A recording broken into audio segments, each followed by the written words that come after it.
जय हिंद दोस्तों, आप सभी का स्वागत है आपके अपने YouTube channel smart study bye all of sir. उम्मीद है आप सभी बहुत अच्छे होंगे, अपनी तैयारी को बेहतर कर रहे होंगे।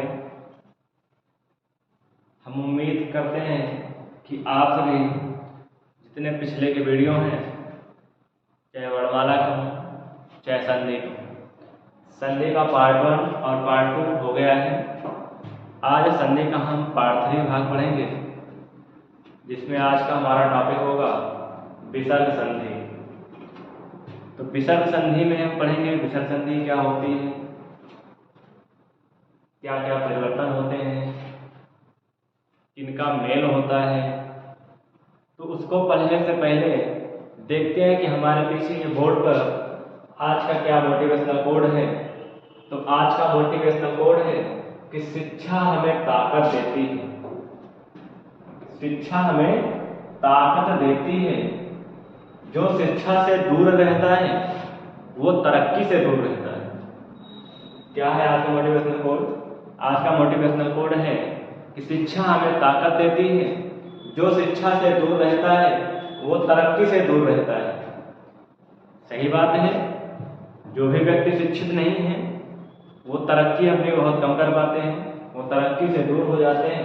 क्या करना है, कैसे करना है, इन सब चीज़ों की जानकारी उनको नहीं होती है। तो आज के समय में हम देखें या आने वाले समय में, तो हर व्यक्ति को शिक्षित होना चाहिए। बिना शिक्षा के उसका कोई भी कार्य होने वाला नहीं है। तो चलिए इस पर ज़्यादा बातचीत नहीं करेंगे, इतना जानते रहना कि शिक्षा हमें ताकत देती है। जो शिक्षा से दूर रहता है वो तरक्की से दूर होता है। बात को नोट कर लेना। तो उम्मीद करता हूँ कि आप सभी को हमारे वीडियो पसंद आ रहे होंगे, क्लास आप लोग देख रहे होंगे, पढ़ रहे होंगे, नोट्स बना रहे होंगे। उसके बाद जो प्रीवियस ईयर क्वेश्चन आए हुए हैं उनको आप लगा रहे होंगे, तो आपका कोई भी प्रश्न छूट नहीं रहा होगा, यही उम्मीद करता हूँ। इसी उम्मीद के साथ हम प्रतिदिन एक नए नए चैप्टर, नए नए तरीके लेकर आ रहे हैं आपके लिए। तो आज का हमारा टॉपिक होगा संधि। संधि में कौन सा होगा? विसर्ग संधि। कौन सा? विसर्ग संधि। तो चलिए आगे हम चलते हैं। आज का हमारा टॉपिक कौन सा है? विसर्ग संधि। कौन सा है? विसर्ग संधि। तो विसर्ग संधि में होता क्या है? अगर बात करें कि विसर्ग संधि की परिभाषा क्या होगी, तो परिभाषा क्या होगी? परिभाषा के बारे में जानेंगे कि विसर्ग संधि की परिभाषा क्या होगी। विसर्ग संधि परिभाषा कह रही है कि जब व्यंजन का विसर्ग के साथ या फिर विसर्ग का व्यंजन के साथ या स्वरों के साथ मेल होता है, तो उस समय जो विकार उत्पन्न होता है उसे क्या कहते हैं? व्यंजन संधि कहते हैं। विसर्ग संधि कहते हैं। क्या कहते हैं? विसर्ग संधि कहते हैं। तो कह रहा हमने कहा कंडीशन क्या होती है? कंडीशन ये होती है कि प्लस के पूर्व विसर्ग होगा, उसके बाद कोई स्वर भी हो सकता है या फिर व्यंजन भी हो सकता है। यह कंडीशन होती है कि प्लस के पूर्व विसर्ग होगा, इस बार क्या होगा? स्वर होगा या फिर व्यंजन होगा। तो परिभाषा क्या बन जाएगी? परिभाषा ये बन जाएगी कि जब विसर्ग का व्यंजन में या फिर व्यंजन का विसर्ग में परिवर्तन होता है तो उसे विसर्ग संधि कहते हैं। क्या होती है? चलो देखते हैं। परिभाषा होगी कि जब व्यंजन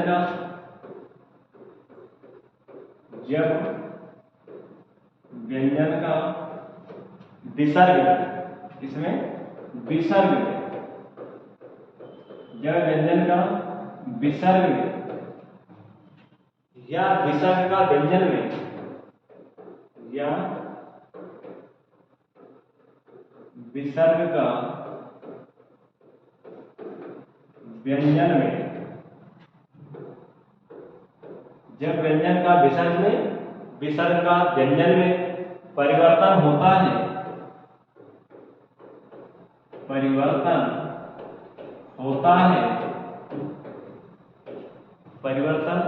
होता है तो उसे विसर्ग संधि कहते हैं, तो उसे विसर्ग संधि कहते हैं। कौन सी संधि कहते हैं? विसर्ग संधि कहते हैं। इतनी बात सब यही परिभाषा कह रही है। परिभाषा क्या कह रही है कि जब व्यंजन का विसर्ग में या फिर विसर्ग का व्यंजन में परिवर्तन होता है उसे विसर्ग संधि कहते हैं। इनके नियम कितने होते हैं? अगर हम किताबों में जाएंगे, किताबों से पढ़ते हैं, तो किताबों में कम से कम आपको 8 से 10 नियम तो मिल ही जाएंगे। कितना भी सार करेंगे 8 से 10 तो नियम बताएंगे। तो हम 8 से 10 नियम पढ़ने वाले नहीं हैं। हम केवल और केवल कितने नियम पढ़ेंगे? 4 नियम पढ़ेंगे। उन 4 नियम में पूरी विसर्ग संधि समाप्त कर देंगे। परिभाषा नोट कर लिए होंगे। अब आते हैं, कहते हैं कि नियम नंबर 1। नियम नंबर 1, नियम 1 क्या कह रहा है? नियम 1 क्या कह रहा है उसके बारे में देखते हैं। नियम 1 कह रहा है कि जब भी विसर्ग के बाद, क्या कह रहा है?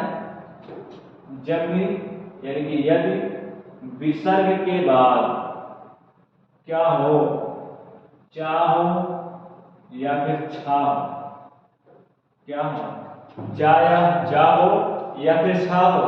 फिर इसी में देखो दूसरा नियम बता रहे हैं। कह रहा है पहला कि विसर्ग बाद चाहे चा हो चाहे छा हो।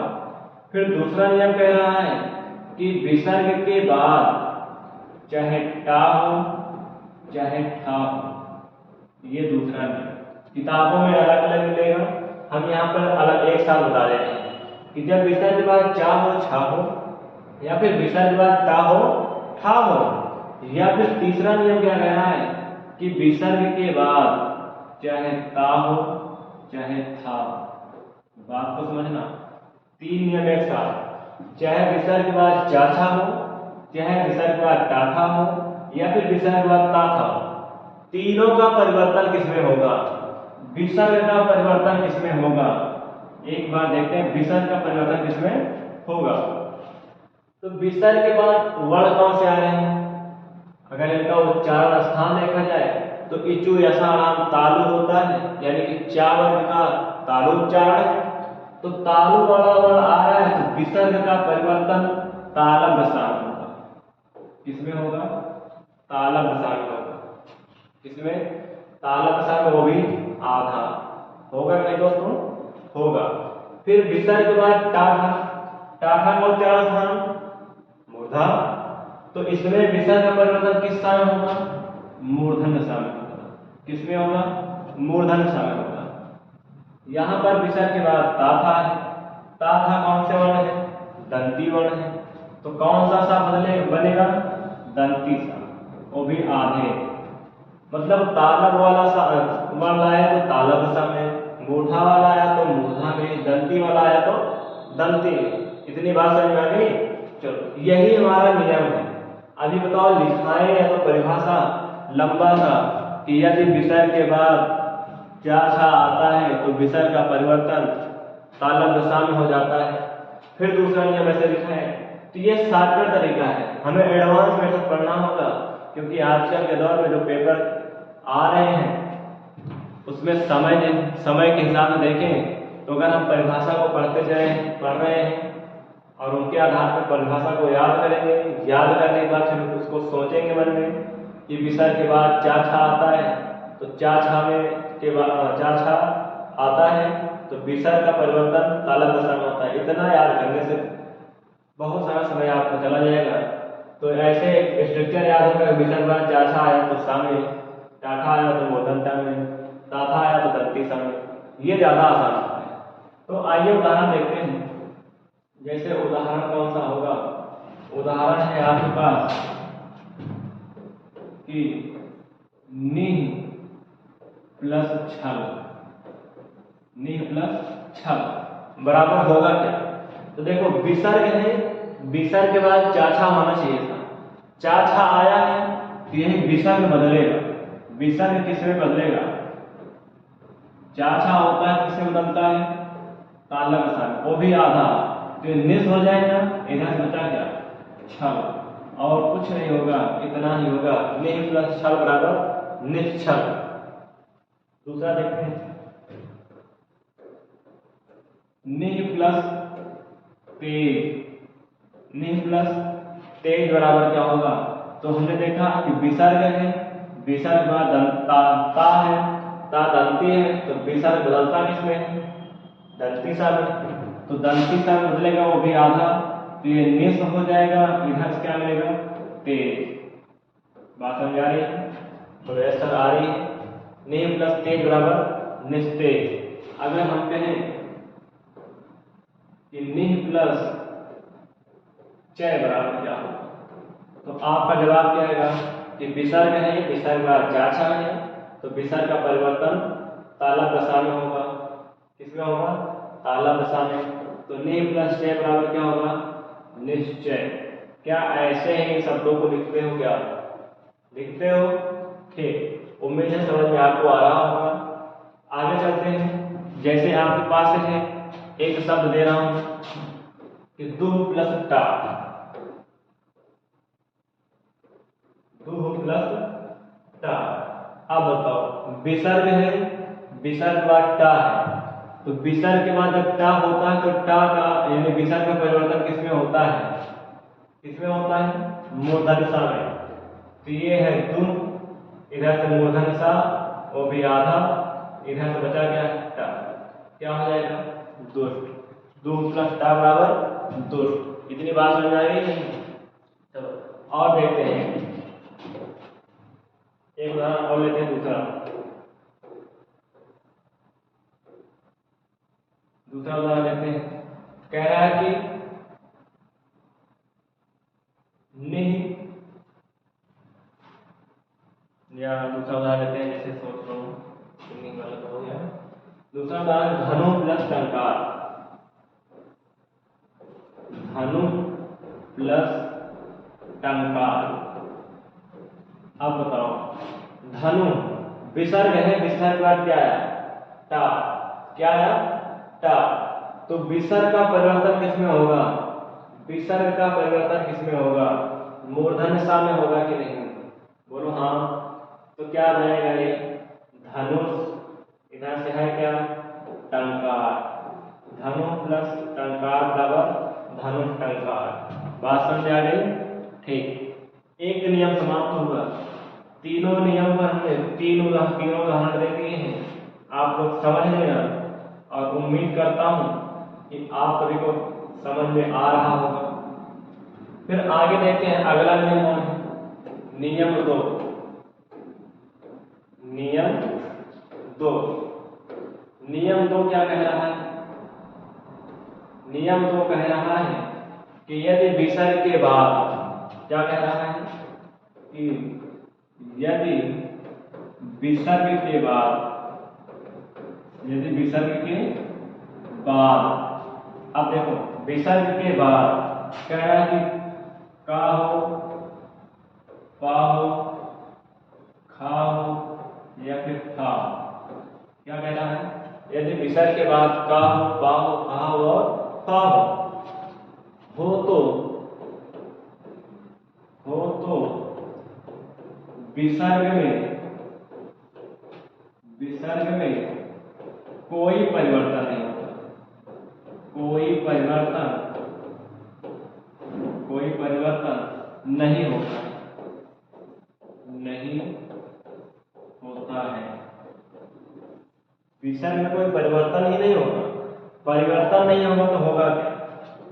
जैसा रहेगा सब वैसा ही हो जाएगा। जैसे कहते हैं कि विसर्ग के बाद चाहे का हो, खा हो, पा हो या फिर हा हो, इन 4 वर्णों में से कोई आता है तो विसर्ग में कोई परिवर्तन नहीं होता है। देखते हैं कैसे। जैसे आपके पास है रजा प्लस का। अब देखो विसर्ग के बाद का आया, क्या कोई परिवर्तन होगा? नहीं होगा। तो क्या लिख देंगे? इसको लिख देंगे रजा। क्या लिख देंगे? रजा का। क्या लिख देंगे? रजा का। इतनी बात समझ आ गई? आगे देखते हैं दूसरा उदाहरण।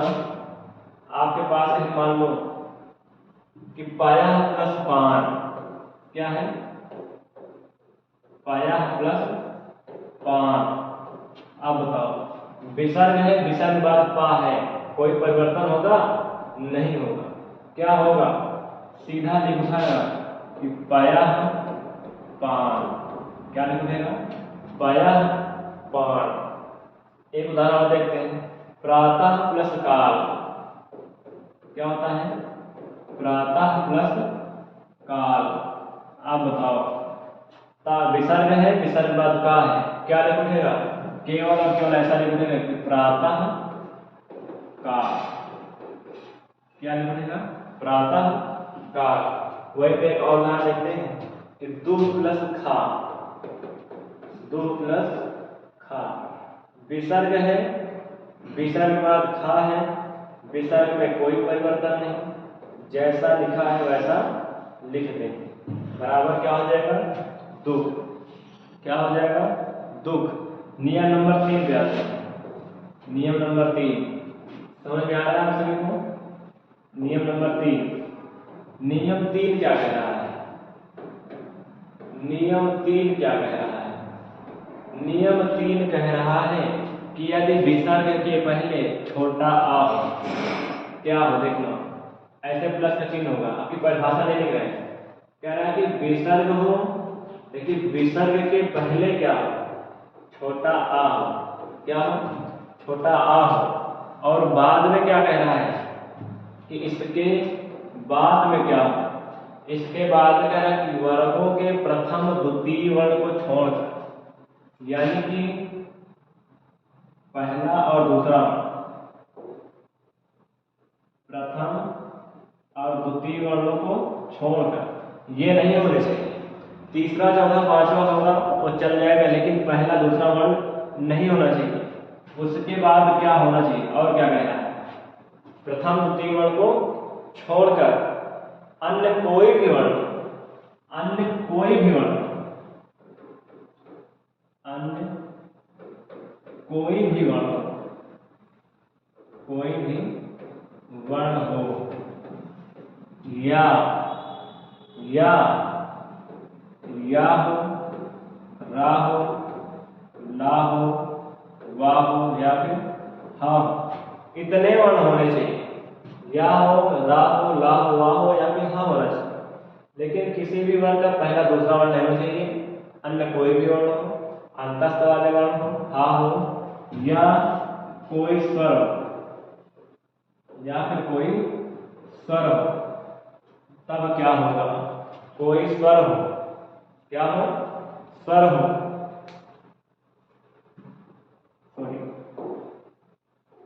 अन्य कोई भी वर्ण हो, या फिर कोई वर्ण में सब कुछ आ जाना है।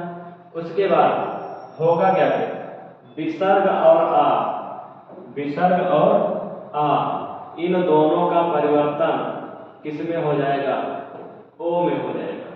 किस में हो जाएगा, ओ में हो जाएगा। बात समझ आ रही है। किसी भी विसर्ग के पहले छोटा आ हो, उसके बाद किसी भी वर्ग का पहला दूसरा वर्ण ना हो, तीसरा चौथा हो सकता है, उसके बाद अन्य कोई भी वर्ण हो, या तस्व वाले वर्ण हो, या फिर हा हो। होगा क्या, ये जो आ है और विसर्ग है, इन दोनों का परिवर्तन ओ में हो जाएगा। किस में हो जाएगा, ओ में हो जाएगा। देखते हैं उदाहरण से। जैसे उदाहरण है, उदाहरण है कि मनः प्लस जा। क्या है, मनः प्लस जा। अब बताओ, विसर्ग है, विसर्ग के पहले छोटा आ होना चाहिए। इस ना को हलन करेंगे तो क्या निकलेगा, छोटा आ। इधर से है क्या, विसर्ग, इधर क्या है, जा। उसने बोला नहीं कि पहला दूसरा वर्ण नहीं होना चाहिए। जा कौन सा वर्ण है, जा कौन सा है, तीसरा वर्ण। कौन सा, तीसरा वर्ण है। तो विसर्ग और ये जो छोटा आ, इन दोनों का परिवर्तन किसमें होगा, ओ में। किसमें हो जाएगा, ओ में। इधर से है क्या, माँ है, आधा दा है, इधर बचा ओ, इधर क्या है, जा। अब बताओ, ना आधा है, ओ के पास जाएगा, ओ अपनी मात्रा देगा, इधर बचा क्या है, जा। इन सबको मिला देंगे तो क्या बच जाएगा, मनोज। मना प्लस जा बराबर मनोज। क्या होगा, मनोज। वैसे दूसरा उदाहरण देते हैं कि तपह प्लस बल, तपह प्लस बल। अब बताओ विसर्ग है, विसर्ग में छोटा आ है कि नहीं? छोटा आ है। अगर नहीं समझ में आ रहा है इसको हलन करेंगे तो क्या निकलेगा? छोटा आ, इधर विसर्ग है, इधर है बल, इधर क्या है? बल। अब बताओ विसर्ग में छोटा होना चाहिए था, है। उसके बाद किसी भी वर्ग का पहला दूसरा वाला नहीं होना चाहिए था। बा कौन सा है? तीसरा है। यानी विसर्ग और आ दोनों मिलेंगे तो क्या बनेगा? ओ। और ओ की एक मात्रा होती है ऐसा। अब बताओ ये तप है, ये क्या है? तप, हलन के साथ। इधर है ओ, इधर है बल। अब क्या बनेगा? अगर जोड़ेंगे तो क्या बनेगा? ता पा आधा है, ओ की मात्रा बगल में है, ओ की मात्रा लग जाएगी, बल है से जुड़ जाएगा। तपह प्लस बल बराबर तपोबल, तपह प्लस बल बराबर तपोबल। उसी प्रकार आप लोग इसको बनाना है तेजः प्लस मय। क्या बनाना है? तेजः प्लस मय, मनः प्लस रथ, मनः प्लस रथ, सरह प्लस जा, सरह प्लस जा। और क्या बनाना है? मनः प्लस हर, मनः प्लस हर। इन सभी को तुमको तोड़ के एक संधि करनी है। क्या बनेगा? नियम नंबर 3 कंप्लीट। आते हैं नियम नंबर 4। किस पर? 4 पर। तब तक नोट कर लो नियम नंबर 4। ये देखो तेजः प्लस मय बराबर क्या होगा? मनोरथ का मनः प्लस हर क्या होगा? सरह प्लस जा क्या होगा? मनः प्लस हर क्या होगा? इनका संधि क्या होगी? क्या बनेगा? उसके बाद आते हैं नियम नंबर 4। किस पर आते हैं? नियम नंबर 4। नियम 4 क्या कह रहा है? नियम 4 क्या कह रहा है?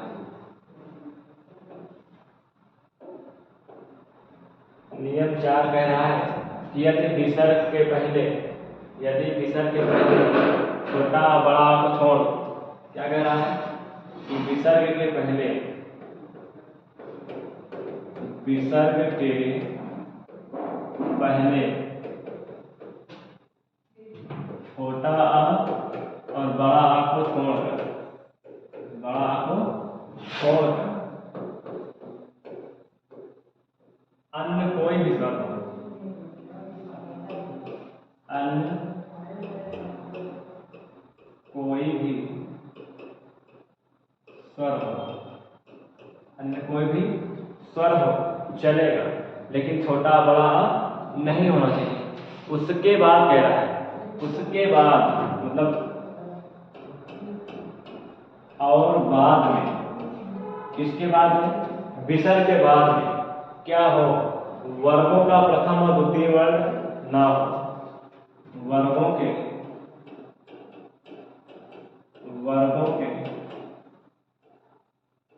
प्रथम और द्वितीय,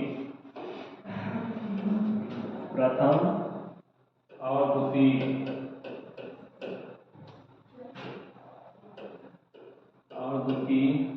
वर्णों को छोड़कर, वर्णों को छोड़कर,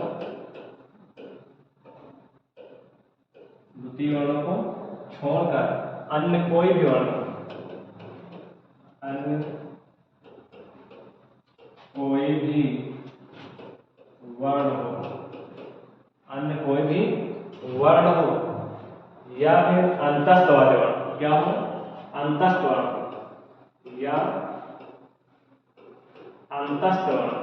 अंतस्थ वर्ण जा रहे हैं 11 लावा, अंतस्थ वर्ण हो या फिर हा हो, अंतस्थ वर्ण हो या फिर हा हो, या कोई स्वर हो, कोई स्वर हो, अंतस्थ वर्ण हो या फिर कोई स्वर हो, तो विसर्ग के स्थान पर, तो विसर्ग के स्थान पर, किसके स्थान पर?